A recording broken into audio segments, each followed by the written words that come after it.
Hello and welcome into this week's edition of the NASCAR Xfinity Series Rewind Show. I'm Garth Allen. This is Racing News Now, and today we're going to talk about race number 3 of the 2023 NASCAR Xfinity Series season, the Alsco Uniforms 300 from the Las Vegas Motor Speedway. And while not quite as exciting as yesterday's truck race, it wasn't a bad race. And the finish redeemed the race overall, I think. The race itself, fairly mediocre. The finish, though, that was a good finish. That was exciting, and if you stuck around for the finish, you saw a good finish. But if you're here, you probably didn't see the race. So let's go through everything noteworthy that happened in this race. Not a lot happening caution-wise in this race. Lap 3 was the first caution as Parker Kligerman gets spun by John Hunter Nemechek in turns 1 and 2. Nemechek didn't seem to be real happy about the way Kligerman had raced him in the first couple laps in the race. So Nemechek kind of showed him his displeasure.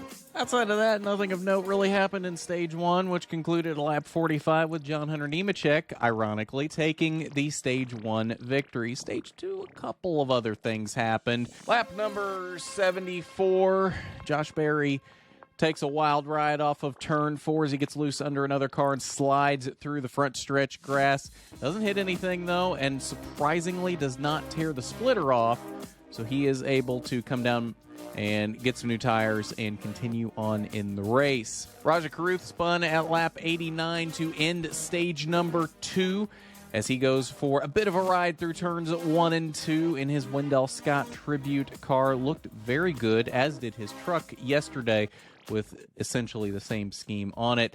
Austin Hill would be your stage 2 winner. Austin Hill, John Hunter Nemechek seemed to be two of the faster cars in this race. Justin Allgaier played a factor in this race a lot as well. Justin Allgaier, though, had a pass-through penalty after a restart as he jumped below the white line to the apron before the start-finish line, which is a no-no according to NASCAR. He got a pass-through penalty, but that wouldn't be the end of the race for him. As we come down to the finish of the race, there really wasn't a lot happening in Stage 3. Chandler Smith started on the pole, had a very fast car in this race. Seemed like he had a very good short-run car. Could really get away early in a run, and he even said later in the race that he wished he had given himself more of a lead while the short-run speed was there, because it ended up biting him, not getting more of a lead. As we come down to the end of the race, we've got a lap and a half left. Chandler Smith has lost a 3-second lead that he had over Austin Hill, and look who is in third, Justin Allgaier. Even after his pit road pass-through penalty, he has made it back up to the third position and is in contention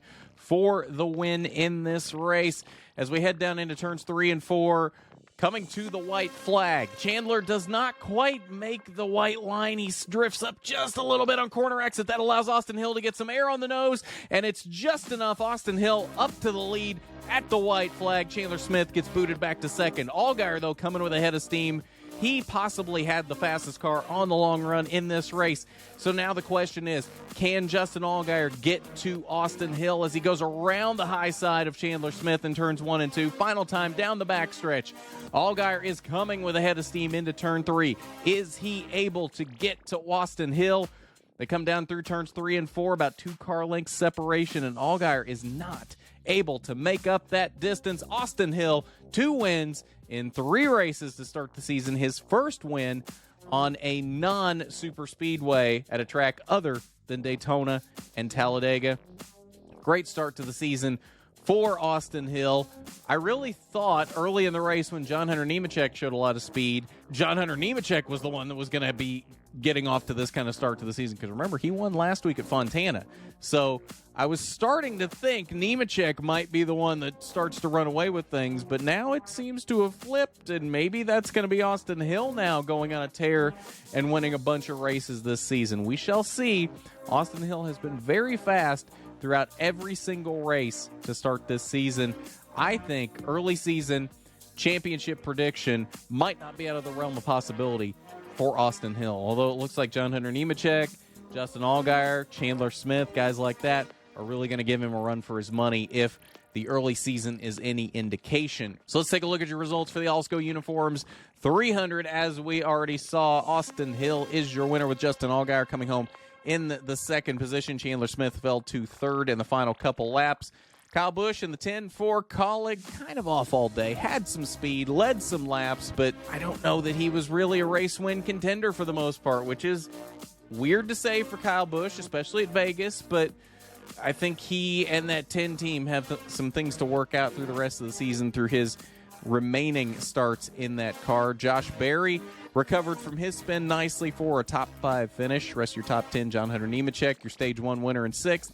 Sam Mayer, another strong run to start the season in 7th. Riley Herbst, 8th. Sheldon Creed, 9th, to put both RCR cars in the top 10. And Daniel Hemrick rounded out the top 10.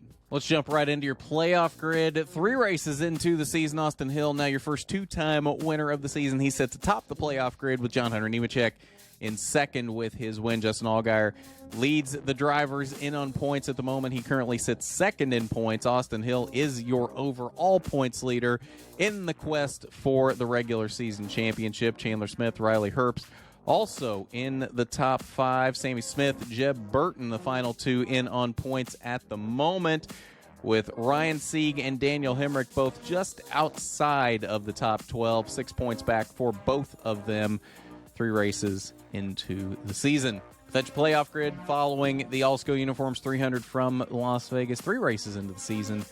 And I believe that will do it for us on this Xfinity Rewind show. If you didn't see it, we did have a truck rewind yesterday morning, same time, 11 a.m. So if you haven't seen it, go back and check that out. Should be the previous video on RNN. Rookie Stripes for the week to break down everything this weekend from Vegas, Bahrain, and St. Petersburg will be Wednesday, 6 p.m. Eastern right here on RNN. That will be for the video version. There's a link down below in the description if you would like to follow or subscribe to the audio version of the podcast on your favorite podcasting platforms.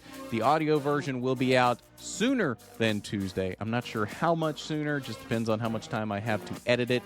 Could be an hour before, could be 2 days before. So keep an eye out for that. If you don't want to wait for the video version, go follow it on your favorite podcast platform, and you'll be able to hear mine and Tyler's thoughts on everything this weekend, from Trucks, Xfinity, Cup at Vegas, IndyCar at St. Petersburg, and F1 at Bahrain. Everything that's happening this weekend now that we finally got all 3 of the major series back in action now. We're finally fully immersed into racing season now, and I'm very happy about it. And ARCA returns next week as well at Phoenix for the combo West and main ARCA race. So check that out as well. Of course, we will have a rewind show for that, as well as the Xfinity action from Phoenix. So keep an eye out for all of that. So at that, we'll see you on Wednesday for the video version of the Rookie Stripes podcast. I'm Garth Allen for Racing News Now.